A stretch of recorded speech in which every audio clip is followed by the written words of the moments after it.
ठीक होंगे। और हमारी सीरीज को हम आगे बढ़ाते हुए आज का जो हमारा टॉपिक हमने लिया है वो है मंगल रेखा। आपके हाथ में मंगल रेखा कहाँ पर होती है और इसे मंगल रेखा ही क्यों बोलते हैं, तो चलिए देखते हैं। क्योंकि ये मंगल रेखा जो है वो हमारे हाथ के मंगल वाले क्षेत्र पर होती है, इसलिए हम इसे मंगल रेखा कहते हैं। और मंगल रेखा को और कई नाम भी है जो हम आगे वीडियो में जानेंगे। तो मंगल रेखा अगर आपके हाथ में है तो वो किस तरीके का फल देती है, शुभ देती हैं या अशुभ देती हैं, तो इसके बारे में भी हम आज जानेंगे। और ये देखते हैं कि मंगल रेखा हमारे हाथ की मंगल क्षेत्र से निकलती है। मंगल क्षेत्र जो है वो हमारे हाथ में दो स्थान पर हमारा मंगल का क्षेत्र होता है, एक उच्च मंगल होता है और एक निम्न मंगल होता है। तो ये रेखा किस स्थान से निकलती है और उच्च मंगल से निकलती है या निम्न मंगल के क्षेत्र से निकलती है, तो ये सभी के बारे में हम आज वीडियो में जानेंगे।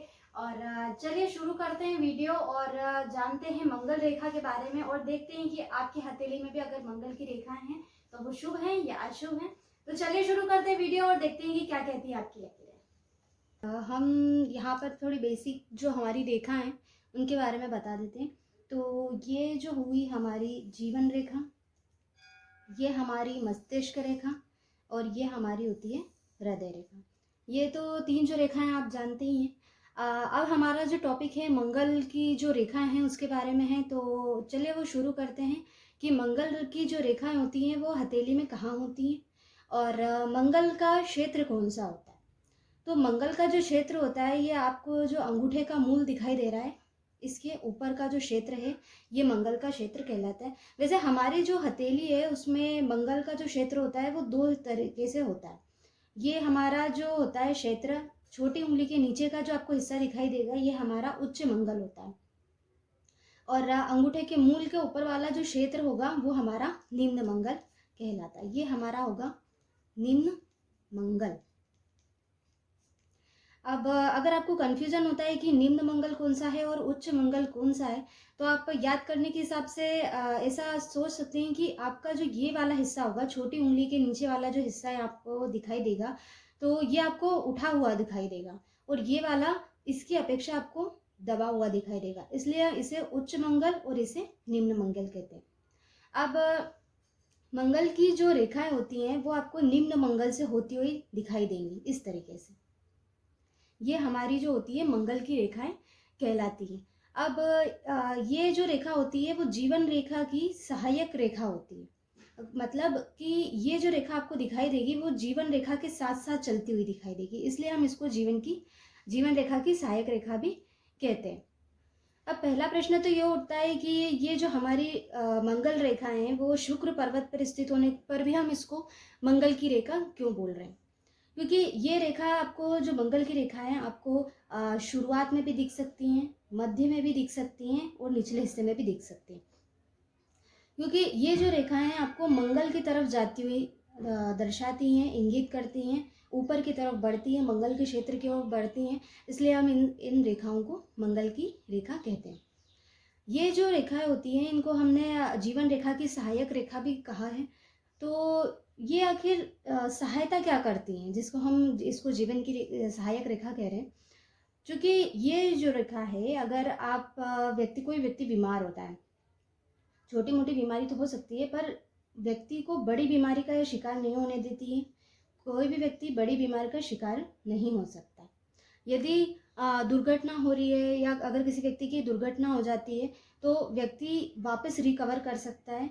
अगर आपके हाथ में इस तरीके से, अगर आपको किसी के भी हाथ में इस तरीके की मंगल रेखाएं दिखाई दे रही हैं तो वो व्यक्ति ना तो बड़ी बीमारी का शिकार हो सकता है, अगर उसकी दुर्घटना हुई है या किसी तरीके का एक्सीडेंट हुआ है तो वो व्यक्ति वापस से रिकवर हो सकता है, उसके स्वस्थ होने की जो आपको कंडीशन है वो अच्छी दिखाई देगी। इसलिए हम इसको जीवनदायिनी रेखा भी कहते हैं, क्योंकि ये जीवन भी देती है, व्यक्ति को वापस रिकवर करने का काम करती है, इसलिए हम इसे जीवनदायिनी रेखा भी कहते हैं।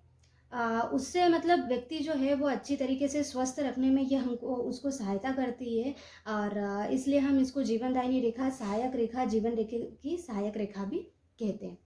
इस रेखा को एक नाम और दिया गया है देवदूत की रेखा। मतलब अगर किसी के हाथ में ये रेखाएं दिखाई देती हैं या आपके हाथ में अगर इस तरीके की रेखाएं हैं तो जब भी कोई व्यक्ति अगर किसी प्रॉब्लम में हो, किसी मुसीबत में फँस गया हो या किसी भी तरह की पैसे की ज़रूरत हो या कोई भी इमरजेंसी हो या किसी भी तरह की आपको कोई दिक्कत हो, तो कोई ना कोई आपके पास उस समय हेल्प के लिए पहुँच जाता है। कोई ना कोई आपकी मदद करने के लिए उस टाइम मौजूद हो जाता है। तो देवदूत रेखा इसको इसलिए कहते हैं कि आपकी मदद के लिए देवताओं के द्वारा भेजा गया दूत, इसलिए हम इसको देवदूत रेखा भी कहते हैं। आप जब मुसीबत में होंगे तब आपकी हेल्प के लिए कोई ना कोई आपका फ्रेंड्स या माता पिता या भाई बहन कोई ना कोई आपके साथ मौजूद रहेंगे। अब एक चीज़ और है कि अगर आपकी जो रेखाएं हैं जितनी दूरी तक होंगी उतने समय तक आपकी मदद के लिए आपके कोई ना कोई आपकी मदद के लिए आपके पीछे खड़ा होगा। जैसे मान लेते हैं कि अगर मान लेते हैं कि आपकी जो रेखा है इतनी दूरी तक है, तो आपकी जो ये एज है इतने समय तक आपकी हेल्प के लिए आपके पीछे कोई ना कोई आपकी मदद के लिए खड़ा रहेगा। मान लेते हैं कि अगर आपकी जो रेखा है वो निचले वाले हिस्से में है, तो इसका ये अर्थ होता है कि आप जब बुजुर्ग होंगे, आप जब बूढ़े होंगे, आप जब वृद्ध होंगे, तब आपके हेल्प के लिए कोई ना कोई आपका पुत्र, आपका पोता या कोई भी हो सकता है जो आपकी मदद के लिए आपको जब आवश्यकता होगी तब आपके साथ स्थित होंगे। तो इसलिए हम इस जो रेखा है, इस रेखा को हमने अभी 3 चीज़ें पढ़ी। पहले हमने पढ़ी है कि इस रेखा को जीवन रेखा की सहायक रेखा भी बोल रहे हैं। इस रेखा को हम जीवन दायिनी रेखा भी कह रहे हैं।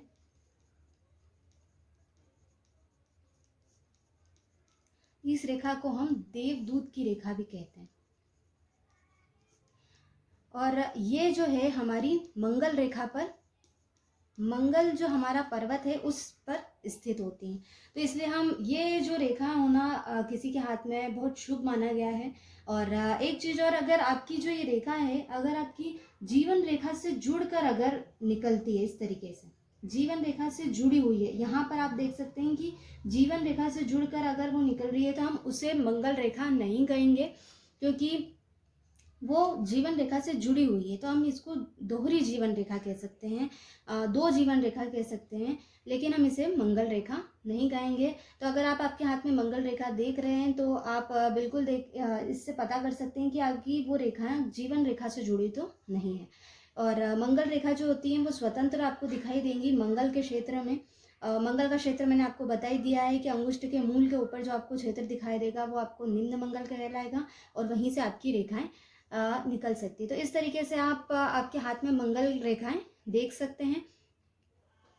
अगर आपको मंगल रेखा से जुड़ी ये छोटी सी इन्फॉर्मेशन अगर पसंद आई हो तो प्लीज़ लाइक कीजिए, शेयर कीजिए, और अगर आपने मेरे चैनल को अभी तक सब्सक्राइब नहीं किया है तो जल्दी से जाकर सब्सक्राइब कीजिए, बेल आइकन को प्रेस करना ना भूलें ताकि आपको मेरी वीडियो जल्दी से आप तक पहुंच सके।